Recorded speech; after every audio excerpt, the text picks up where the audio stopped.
2026ರ ಮೊದಲ ಪೂರ್ಣಿಮೆ ಪೌಷ ಪೂರ್ಣಿಮಾದ ರಹಸ್ಯ. ಜನವರಿ 3ರಂದು ಈ 4 ಕೆಲಸ ಮಾಡಿ ನಿಮ್ಮ ಕಷ್ಟಗಳು ಕರಗುತ್ತವೆ. ನಮಸ್ಕಾರ ಆತ್ಮೀಯ ವೀಕ್ಷಕ ಬಂಧುಗಳೇ, MJ ಕನ್ನಡ ಚಾನಲ್ಗೆ ಸ್ವಾಗತ. ನಿಮ್ಮ ಜೀವನದಲ್ಲಿ ಸುಖ ಸಮೃದ್ಧಿಯನ್ನು ತರಲು ನಾವು ಮತ್ತೊಂದು ಪವಿತ್ರ ಪರ್ವಕಾಲದ ಮಾಹಿತಿಯೊಂದಿಗೆ ನಿಮ್ಮ ಮುಂದೆ ಬಂದಿದ್ದೇವೆ. ಈ ದಿನ ಕೇವಲ ಒಂದು ಕ್ಯಾಲೆಂಡರ್ ದಿನವಲ್ಲ, ಇದು ಕಷ್ಟಗಳಿಂದ ಮುಕ್ತಿ ನೀಡುವ ಒಂದು ದಿವ್ಯ ಶಕ್ತಿ ಕೇಂದ್ರ. ಜನವರಿ 26ರ ಮೊದಲ ಪೂರ್ಣಿಮಾ, ಪೌಷ ಪೂರ್ಣಿಮಾದ ಕೊನೆಯ ದಿನ. ಇದು ಮಹಾಪೌಷ ಪೂರ್ಣಿಮಾ. ಈ ದಿನ ಒಂದು ಸಣ್ಣ ದಾನ, ಒಂದು ಮೌನವ್ರತ, ಒಂದು ಪವಿತ್ರ ಸ್ನಾನ ನಿಮ್ಮ ಜನ್ಮ ಜನ್ಮಾಂತರದ ಪಾಪಗಳನ್ನು ಕಳೆದು ಅಕ್ಷಯ ಪುಣ್ಯವನ್ನು ನೀಡುತ್ತದೆ.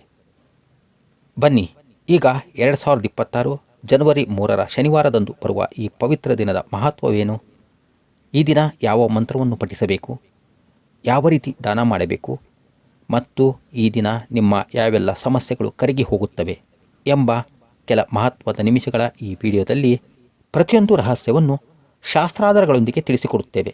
ವಿಡಿಯೋವನ್ನು ಕೊನೆಯವರೆಗೂ ತಪ್ಪದೇ ನೋಡಿ. ಸ್ನೇಹಿತರೆ, ಪೌಷ ಪೂರ್ಣಿಮಾದ ಜ್ಯೋತಿಷ್ಯ ಮತ್ತು ವೈದಿಕ ಮಹತ್ವ ತಿಳಿಯುತ್ತಾ ಸಾಗೋಣ. ಪೌಷ ಮಾಸವು ಹಿಂದೂ ಧರ್ಮದಲ್ಲಿ ದೇವರ ಆರಾಧನೆಗೆ ಮೀಸಲಾದ ಮಾಸ. ಈ ತಿಂಗಳು ಸೂರ್ಯನ ಆರಾಧನೆಗೆ ಶ್ರೇಷ್ಠ ಮತ್ತು ಮಾಸದ ಕೊನೆಯಲ್ಲಿ ಬರುವ ಪೂರ್ಣಿಮೆಯು ವಿಷ್ಣು ಮತ್ತು ಸೂರ್ಯನ ಶಕ್ತಿಯನ್ನು ಒಟ್ಟಿಗೆ ಪಡೆದಿರುತ್ತದೆ. ಈಗ ಪೌಷ ಪೂರ್ಣಿಮೆಯ 3 ಮಹಾರಹಸ್ಯಗಳನ್ನು ಭೇದಿಸುವ ಸಮಯ. ಮೊದಲನೆಯದು ದೇವರ ಶಕ್ತಿ. ಈ ಪೂರ್ಣಿಮೆಯಂದು ಭಗವಂತ ಶ್ರೀ ವಿಷ್ಣು ಆಳವಾದ ಯೋಗ ನಿದ್ರೆಯಿಂದ ಎಚ್ಚರಗೊಳ್ಳುವ ಕಾಲ. ಈ ದಿನ ಶ್ರೀಮನ್ನಾರಾಯಣನ ಆರಾಧನೆ ಮಾಡಿದರೆ ಭಕ್ತರ ಎಲ್ಲ ಇಷ್ಟಾರ್ಥಗಳು ನೆರವೇರುತ್ತವೆ.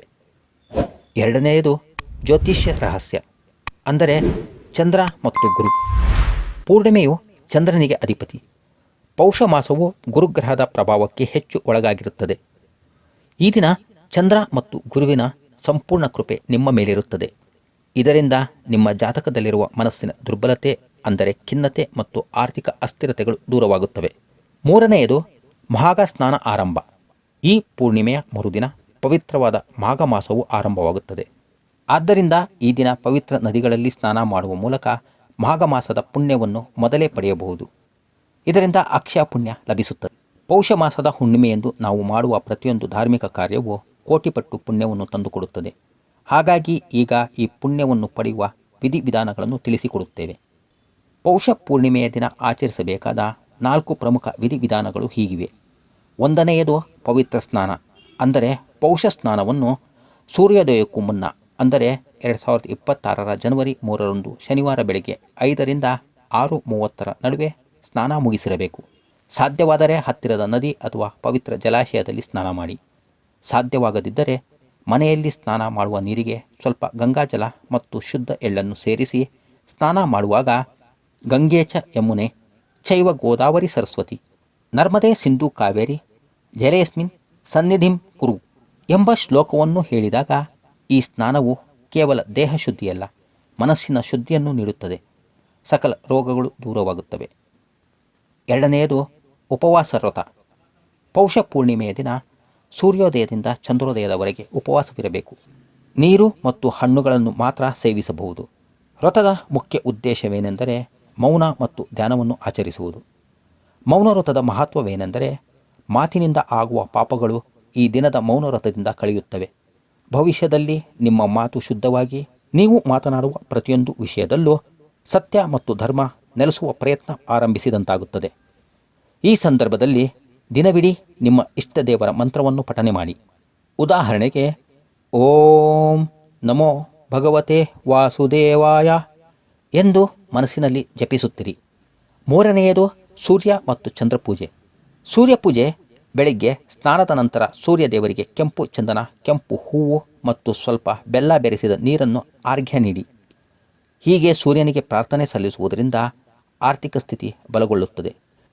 ಚಂದ್ರಪೂಜೆ ಸಂಜೆ ಚಂದ್ರೋದಯವಾದ ನಂತರ ಬೆಳ್ಳಿಯ ಪಾತ್ರೆಯಲ್ಲಿ ಹಾಲು, ನೀರು, ಅಕ್ಕಿ ಮತ್ತು ಬಿಳಿ ಹೂಗಳನ್ನು ಸೇರಿಸಿ ಚಂದ್ರನಿಗೆ ಅರ್ಘ್ಯ ನೀಡಿ. ಬೆಳ್ಳಿ ಪಾತ್ರೆಯ ಲಭ್ಯತೆ ಇಲ್ಲವೆಂದರೆ ತಾಮ್ರದ ಪಾತ್ರೆಯಲ್ಲಿ ಈ ಕಾರ್ಯವನ್ನು ಮಾಡಬಹುದು. ಅರ್ಘ್ಯ ನೀಡುವಾಗ ಓಂ ಸೋಮಾಯ ನಮಃ ಎಂದು ಮಂತ್ರ ಪಠಿಸಿ. ಇದರಿಂದ ಸಿಗುವ ಲಾಭವೆಂದರೆ ಚಂದ್ರನು ಮನಸ್ಸಿಗೆ ಅಧಿಪತಿ. ಹಾಗಾಗಿ ಚಂದ್ರ ಪೂಜೆಯಿಂದ ಮನಸ್ಸಿನ ಗೊಂದಲ, ನಕಾರಾತ್ಮಕ ಚಿಂತೆಗಳು ಮತ್ತು ಮಾನಸಿಕ ಒತ್ತಡಗಳು ದೂರವಾಗುತ್ತವೆ. 4ನೇಯದು ದಾನದ ಶ್ರೇಷ್ಠತೆ ಮತ್ತು ಮಹತ್ವ. ಈ ದಿನ ಬಡವರಿಗೆ ಬಿಳಿ ಬಣ್ಣದ ವಸ್ತುಗಳು ಅಂದರೆ ಅಕ್ಕಿ, ಹಾಲು, ಸಕ್ಕರೆ, ವಸ್ತ್ರ ಅಥವಾ ಧಾನ್ಯಗಳನ್ನು ದಾನ ಮಾಡಬೇಕು. ಧಾನ್ಯ ದಾನವು ಪಾಪ ಪರಿಹಾರಕ್ಕೆ ಅತ್ಯಂತ ಪ್ರಭಾವಶಾಲಿ ಮಾರ್ಗ. ಈ ರೀತಿ ದಾನ ಮಾಡುವುದರಿಂದ ಲಕ್ಷ್ಮೀದೇವಿಯ ಕೃಪೆ ಸದಾ ನಿಮ್ಮ ಮನೆಯಲ್ಲಿ ನೆಲೆಸುತ್ತದೆ. ಸ್ನೇಹಿತರೆ, ಪೌಷ ಪೂರ್ಣಿಮೆಯು ಸತ್ಯನಾರಾಯಣ ಸ್ವಾಮಿಯ ಪೂಜೆಗೆ ಅತ್ಯಂತ ಶ್ರೇಷ್ಠ ದಿನ. ಈ ದಿನ ಪೂಜೆಯನ್ನು ಮಾಡುವುದರಿಂದ ಸಂಪತ್ತು, ಸಮೃದ್ಧಿ, ಶಾಂತಿ ಮತ್ತು ವೈವಾಹಿಕ ಜೀವನದಲ್ಲಿ ಸಾಮರಸ್ಯ ಪ್ರಾಪ್ತಿಯಾಗುತ್ತದೆ.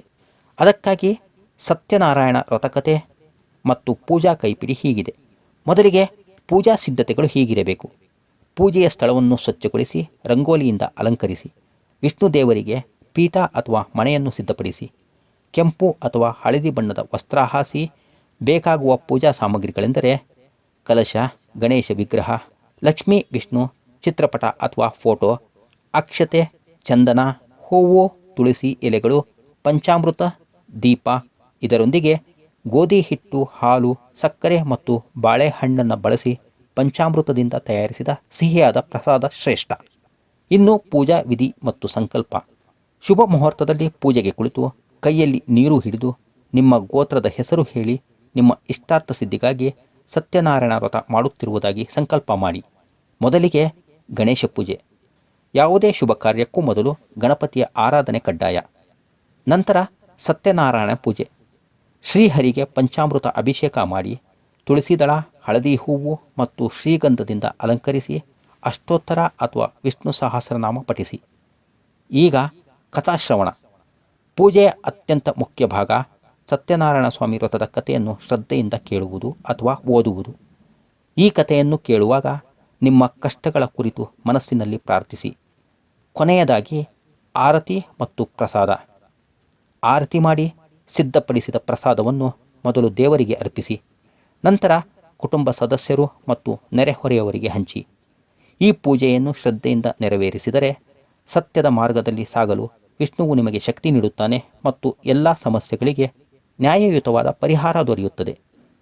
ಸ್ನೇಹಿತರೆ, ನಿಮ್ಮ ನಂಬಿಕೆ ಮತ್ತು ಪೂಜಾ ಭಕ್ತಿಗೆ ಅನುಸಾರವಾಗಿ ಈ ಪೌಷ ಪೂರ್ಣಿಮೆಯ ವ್ರತದಿಂದ ಯಾವೆಲ್ಲ ಕಷ್ಟಗಳು ಪರಿಹಾರವಾಗುತ್ತವೆ ಮತ್ತು ಪೌಷ ಪೂರ್ಣಿಮೆಯಿಂದ ದೊರೆಯುವ 4 ಮಹಾಲಾಭಗಳು ಯಾವುವು ಎಂಬುದನ್ನು ಈಗ ತಿಳಿಸುತ್ತೇವೆ. ಈ ದಿನ ಗುರು ಮತ್ತು ಚಂದ್ರರ ಪ್ರಭಾವ ಹೆಚ್ಚಿರುವುದರಿಂದ ಹಣಕಾಸಿನ ಮುಗ್ಗಟ್ಟು, ಸಾಲಬಾಧೆ ಮತ್ತು ವ್ಯಾಪಾರದಲ್ಲಿ ನಷ್ಟಗಳು ದೂರವಾಗುತ್ತವೆ. ನಿಮ್ಮ ಸಂಪಾದನೆಯಲ್ಲಿ ಸ್ಥಿರತೆ ಮತ್ತು ಹೆಚ್ಚಳ ಕಂಡುಬರುತ್ತದೆ. ಪವಿತ್ರ ಸ್ನಾನ ಮತ್ತು ಮೌನವ್ರತದಿಂದ ದೀರ್ಘಕಾಲದ ರೋಗಗಳು, ನಿದ್ರಾಹೀನತೆ ಮತ್ತು ಮನಸ್ಸಿನ ಆತಂಕಗಳು ನಿವಾರಣೆಯಾಗುತ್ತವೆ. ಆಯುಷ್ಯ ವೃದ್ಧಿಯಾಗುತ್ತದೆ. ಈ ಪೂರ್ಣಿಮೆಯ ದಾನ ಮತ್ತು ತರ್ಪಣದಿಂದ ಪಿತೃದೋಷಗಳು ಸಂಪೂರ್ಣವಾಗಿ ಕಳೆಯುತ್ತವೆ. ನಿಮ್ಮ ಪೂರ್ವಜರಿಗೆ ಶಾಂತಿ ಸಿಕ್ಕಿ ಅವರ ಆಶೀರ್ವಾದ ನಿಮಗೆ ದೊರೆಯುತ್ತದೆ. ನಿಮ್ಮ ಇಷ್ಟಾರ್ಥಗಳ ಸಿದ್ಧಿಗೆ ಅಡ್ಡಿಪಡಿಸುವ ಕರ್ಮಗಳು ನಾಶವಾಗುತ್ತವೆ. ಮದುವೆ, ಸಂತಾನ ಮತ್ತು ಉದ್ಯೋಗದ ಸಮಸ್ಯೆಗಳು ನಿವಾರಣೆಯಾಗಿ ಜೀವನದಲ್ಲಿ ಯಶಸ್ಸು ಮತ್ತು ನೆಮ್ಮದಿ ಲಭಿಸುತ್ತದೆ. ಆತ್ಮೀಯರೇ, ಪೌಷ ಪೂರ್ಣಿಮಾ ಕೇವಲ ಒಂದು ದಿನವಲ್ಲ, ಇದು ನಿಮಗೆ ಶುಭದ ದಾರಿಯನ್ನು ತೆರೆಯುವ ದಿನ.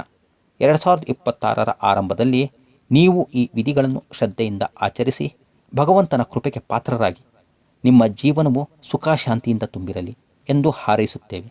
ಈ ವಿಡಿಯೋ ನಿಮಗೆ ಇಷ್ಟವಾಗಿದ್ದರೆ ದಯವಿಟ್ಟು ಲೈಕ್ ಮಾಡಿ, ನಿಮ್ಮ ಸ್ನೇಹಿತರೊಂದಿಗೆ ಮತ್ತು ಕುಟುಂಬದವರೊಂದಿಗೆ ಶೇರ್ ಮಾಡಿ ಹಾಗೂ ನಮ್ಮ MJ ಕನ್ನಡ ಚಾನಲ್ಗೆ ಸಬ್ಸ್ಕ್ರೈಬ್ ಮಾಡಲು ಮರೆಯಬೇಡಿ. ಮತ್ತೆ ಸಿಗೋಣ. ಅಲ್ಲಿಯವರೆಗೂ ಸರ್ವೇ ಜನಾಃ ಸುಖಿನೋ ಭವಂತು. ನಮಸ್ಕಾರಗಳು.